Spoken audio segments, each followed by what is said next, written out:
Hello everybody, हम class 7 maths की lines and angles की एक्सरसाइज 5.1 इस वीडियो में करेंगे। क्वेश्चन नंबर 1 जो है उसमें कहा है find the complement of each of the following angles. कुछ एंगल्स गिवन है, उनके कॉम्प्लीमेंट एंगल हमें फाइंड आउट करने हैं। कॉम्प्लीमेंट एंगल क्या होती है?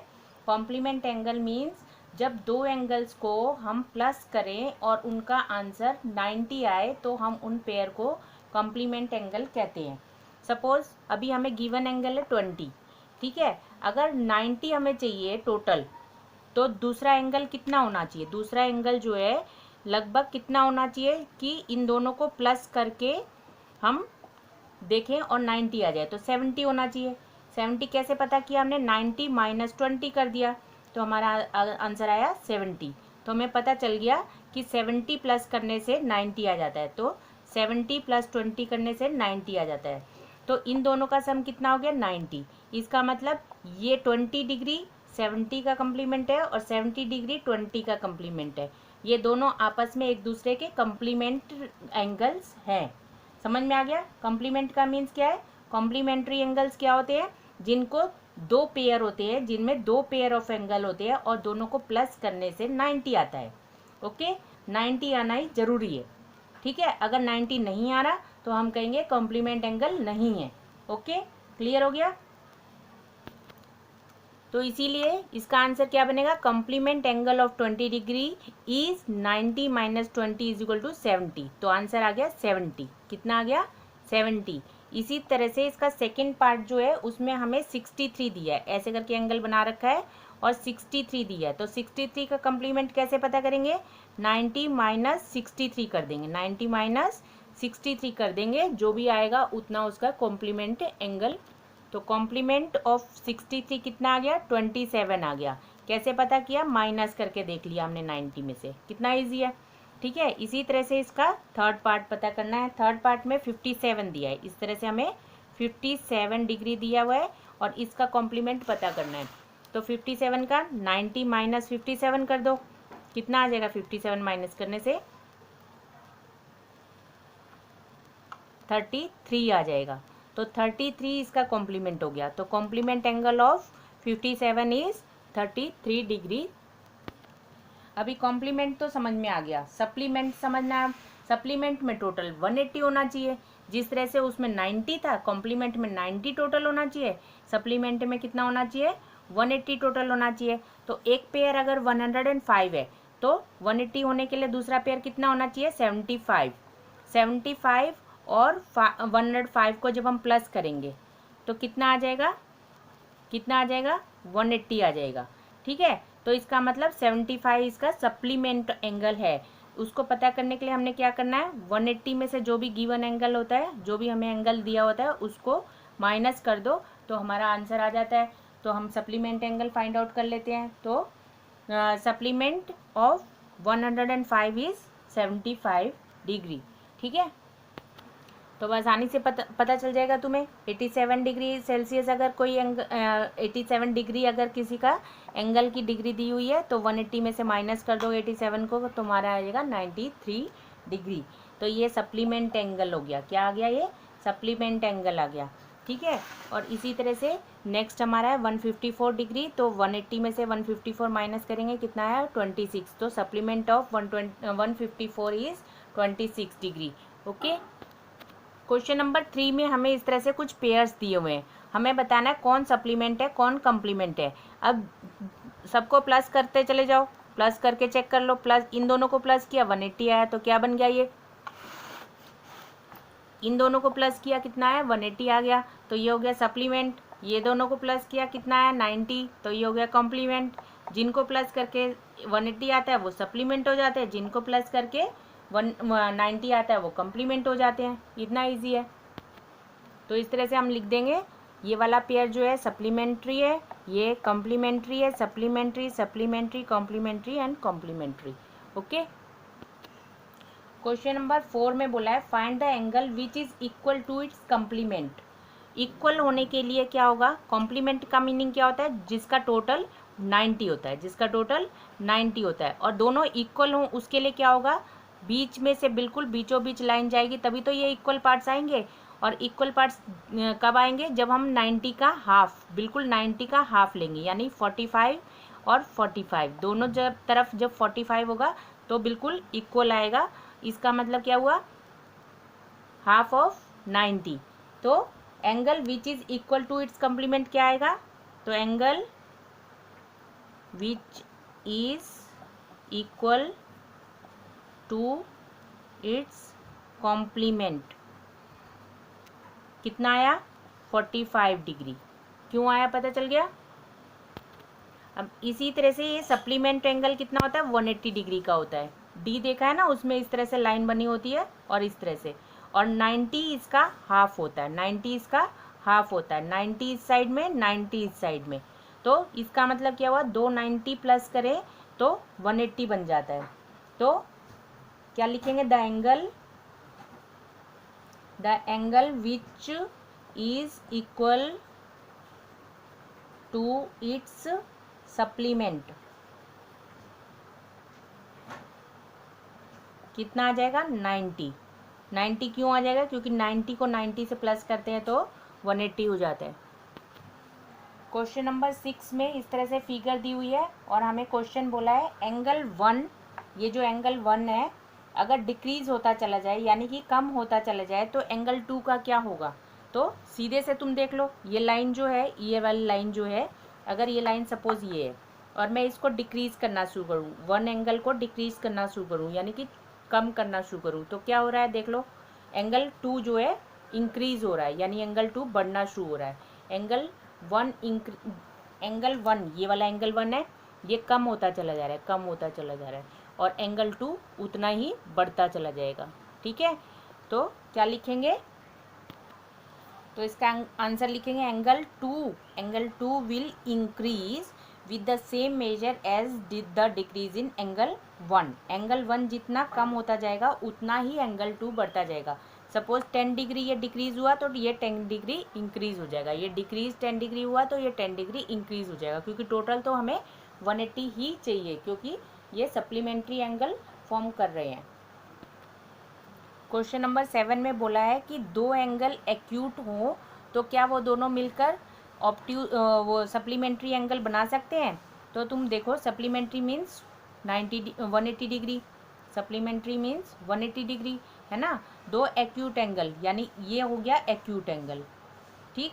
दूसरा तो ऑब्ट्यूज है ना यहाँ पर, क्या दोनों एक्यूट होंगे तो क्या हमारा 180 बन जाएगा? नहीं बनेगा, क्योंकि एक्यूट मीन्स क्या होता है? 90 से छोटा, 90 से छोटा एक्यूट एंगल होते हैं 90 से छोटा। अगर दोनों एंगल 90 से छोटे हैं, सपोज कुछ भी हो सकता है, जैसे 30, 40 कुछ भी हो सकता है, अगर दोनों 90 से छोटे हैं तो उनका टोटल कभी भी 180 नहीं आएगा। इसीलिए एक्यूट एंगल, दो एक्यूट एंगल मिलकर 180 नहीं बना सकते कभी भी, तो इसीलिए इसका आंसर क्या आ जाएगा? नो।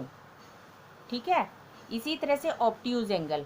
अब ऑब्ट्यूज का मीनिंग क्या होता है? 90 से बड़ा। ऑब्ट्यूज का मीनिंग क्या होता है? 90 से बड़ा, यानी 90 से दो एंगल बड़े हैं। सपोज एक 100 है और एक 110 है, इन दोनों को अगर हम प्लस करेंगे तो कितना आ जाएगा? 210 आ जाएगा, यानी कि 180 से ज़्यादा ही आएगा, क्योंकि कोई भी 90 से बड़ा एंगल होगा तो उनका सम कितना आएगा? हमेशा 180 से ज़्यादा आएगा, तो ये सप्लीमेंट्री एंगल नहीं बनाएंगे, तो ऑब्ट्यूज का भी आंसर नो हो जाएगा। अब राइट एंगल, राइट एंगल का मीनिंग क्या होता है? 90 डिग्री। राइट एंगल का मीनिंग क्या होता है? 90 डिग्री। तो हाँ, दो 90 डिग्री वाले एंगल मिलकर एक 180 का एंगल बना सकते हैं, यानी सप्लीमेंट्री एंगल बना सकते हैं, तो राइट एंगल का आंसर यस हो जाएगा। ठीक है, यस क्यों हुआ पता चल गया कि दो राइट एंगल से सप्लीमेंट्री एंगल बन सकता है, दो ऑब्ट्यूज एंगल से नहीं बन सकता, एक्यूट एंगल से भी नहीं बन सकता। क्वेश्चन नंबर 8 में हमें बोला है an angle is greater than 45। एक एंगल है, कोई भी एंगल सपोज एक्स है, वो 45 से बड़ा है, ठीक है, ग्रेटर है। इट्स कम्प्लीमेंट एंगल क्या होगा? इक्वल होगा 45 का, या लेस होगा, या उससे बड़ा होगा 45 से। तो हमें क्वेश्चन में पूछा है 40, इसका जो कम्प्लीमेंट, सपोज ये एक्स एंगल है, ये एक्स एंगल है, ठीक है, और टोटल मिलाकर बनता है कॉम्प्लीमेंट्री, यानी 90 डिग्री होता है, और इसका बिल्कुल हाफ होता है 45। 90 का हाफ होता है 45। अब ये डॉटेड लाइन सपोज 45 एंगल वाली लाइन है, ठीक है। तो हमें दिया है कि ये जो एंगल गिवन एंगल है वो 45 से बड़ा है, यानी कि सपोज ये वाला जो एंगल बन रहा है, यानी ए ओ बी जो एंगल बन रहा है वो एक्स है सपोज, ठीक है। तो वो 45 से बड़ा है, दिख रहा है ना, 45 से बड़ा है। तो ये वाला जो एंगल है अननोन एंगल, वो कितना होगा, 45 से छोटा होगा, क्योंकि अगर 45 के इक्वल होता तो दोनों इक्वल हो जाते, है ना, दोनों पार्ट्स इक्वल होते, ठीक है। तो ये 45 से अगर एक एंगल बड़ा है तो दूसरा एंगल 45 से छोटा होगा, तभी हमारा टोटल 90 आएगा, ठीक है। तो लिखेंगे अदर एंगल शुड बी, यानी कॉम्प्लीमेंट एंगल शुड बी, ऐसे लिखो, complement angle should be less than 45। अगर ये 45 से बड़ा है तो दूसरा 45 से छोटा ही होगा। अब क्वेश्चन नंबर 9 में इस तरह से एक फिगर दी हुई है क्वेश्चन में, और उसमें 6 क्वेश्चन बोले हैं, उनके आंसर देने हैं। फर्स्ट क्वेश्चन है, is angle 1 adjacent to angle 2, means angle 1 और 2 एडजेसेंट एंगल हैं।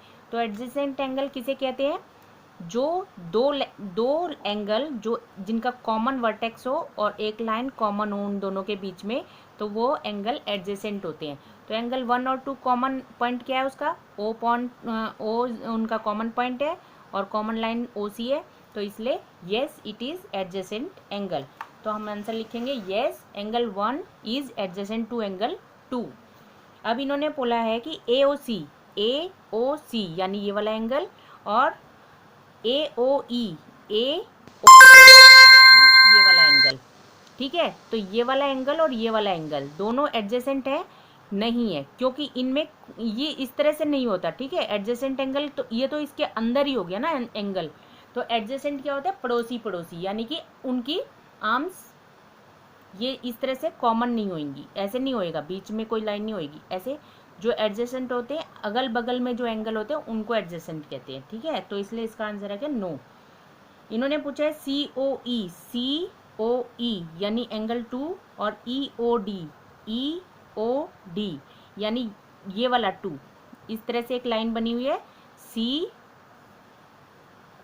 ये वाला 2 मार्क किया हुआ है और यहाँ पर डी, ये दोनों एंगल की बात कर रहे हैं, ठीक है। सी O E and E O D, क्या ये दोनों लीनियर पेयर हैं, यस, क्योंकि इन दोनों को एक स्ट्रेट लाइन पे आ रहे हैं, ये दोनों क्या है, एक स्ट्रेट लाइन पे बन रहे हैं, एक स्ट्रेट लाइन पे दोनों एंगल हैं, इसलिए ये दोनों लीनियर पेयर है, यानी इन दोनों को अगर हम टोटल करें तो 180 ही आता है, ठीक है। कोई भी स्ट्रेट लाइन पर दो एंगल होते हैं तो उनको लीनियर पेयर बोलते हैं। तो ये क्योंकि स्ट्रेट लाइन पे फॉर्म कर रहे हैं तो yes it is on linear pair. तो हम लिखेंगे yes C O E and E O D are linear pair. अब पूछा है B O D and D O A, B O D and D O A, क्या ये दोनों, यानी कि इस साइड के, अब की बार क्या है, इस साइड के एंगल्स लिए हुए हैं इस तरह से, ये जो लाइन है ये वाली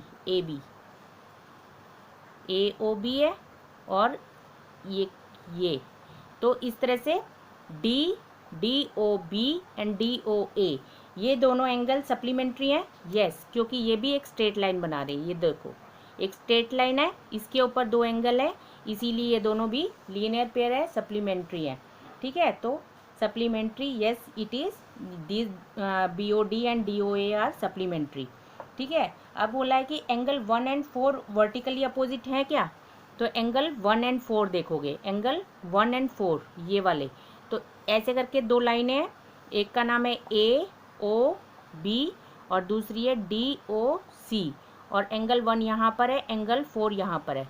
तो दो लाइन जब इस तरह से क्रॉस करती हैं और उनके बिल्कुल अपोजिट वाले जो एंगल होते हैं उनको हम वर्टिकली अपोजिट कहते हैं। तो angle 1 and 4 vertically opposite angle form कर रहे हैं, तो yes angle 1 vertically opposite to angle 4, ठीक है। एंगल सी ओ बी, अब देखोगे यहाँ पर सी ओ बी इस तरह से जो एंगल दिया हुआ है,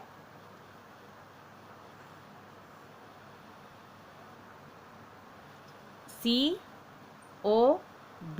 मीन्स इन दोनों को मिलाकर बन रहा है COB।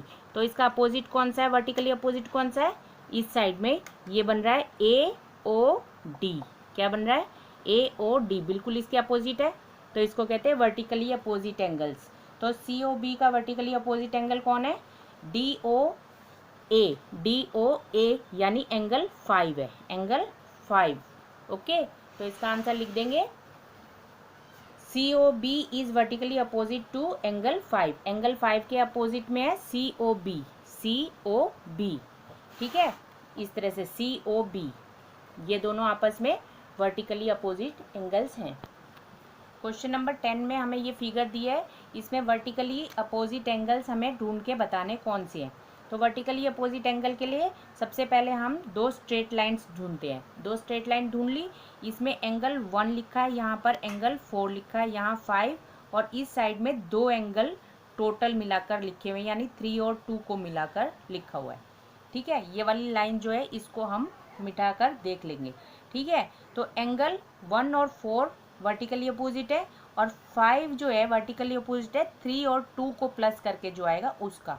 तो वर्टिकली पेयर क्या आ जाएंगे, वर्टिकल अपोजिट पेयर्स हमारे कौन से बने, 1 एंगल 1 कॉमा एंगल 4 एक पेयर बन गया, और दूसरा पेयर है angle 5 comma angle 2 plus angle 3। दूसरा पेयर जो है 2 को प्लस करके बनेगा। तो एक पेयर ये है और एक पेयर ये है। अब इन्होंने पूछा है लीनियर पेयर्स भी बताने हैं। ठीक है, लीनियर पेयर्स कौन से होते हैं, जो बिल्कुल स्ट्रेट लाइन के ऊपर होते हैं। स्ट्रेट लाइन, ये स्ट्रेट लाइन दिख रही है, इसके ऊपर ये दोनों एंगल है, यानी ये दोनों लीनियर पेयर है। ये स्ट्रेट लाइन है, इन दोनों लीनियर पेयर है। ये और ये तीनों के तीनों मिलाकर लीनियर पेयर बनाएगा, और ये तीनों मिलाकर लीनियर पेयर बनाएंगे। तो इस तरह से ये लीनियर पेयर होते हैं। अब इस फिगर में ध्यान से देखो, तो एंगल 1 और 5 ये क्योंकि स्ट्रेट लाइन के ऊपर बने हुए हैं, एक स्ट्रेट लाइन के ऊपर है, यानी एंगल 1 और 5 को अगर हम प्लस करें तो 180 डिग्री आएगा, क्योंकि स्ट्रेट लाइन पे टोटल एंगल 180 डिग्री होता है। इसी तरह से एंगल 4 और एंगल 5 इस स्ट्रेट लाइन के ऊपर बने हुए हैं, तो ये दोनों को भी प्लस करेंगे तो 180 आएगा।